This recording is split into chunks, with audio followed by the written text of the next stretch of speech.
Если вы не против, я подпишу декрет. اگر شما ضد نباشید من دکترین را امضا میکنم، ولی همه برای آن جواب میدهیم، نه تنها من.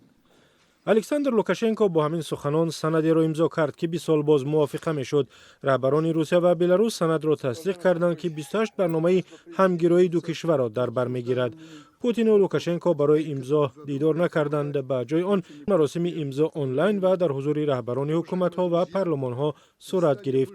رئیس جمهوری روسیه از سواستوپل و از بلاروس از مینسک به جلسه پیوستند. در عموم مراسم نیم ساعت ادامه کرد و در آن لوکاشنکو بیشتر سخن گفت، از جمله درباره دوستی مردمان دو کشور و هم از آن شکایت کرد که به سبب منع پروازهای هواپیماهای بلاروس در فضای اوکراین او نمیتواند به کریم برود.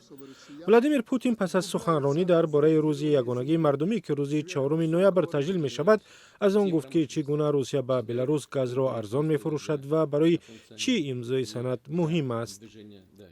Реализация упомянутых отраслевых интеграционных программ позволит اجرای برنامه‌های ذکر شده به روسیه و بلاروس امکان می‌دهد شرایط برابر و یگانه تجارت بسازند. اقتصاد دو کشور بر اساس قاعده و معیارهای عمومی کار کند که امکان رشد پایدار آنها را فراهم می‌سازد و نتیجه مثبت می‌دهد که همه ساحه‌ها آن را احساس می‌کنند. большой положительный эффект, который ощутят все без исключения отрасли.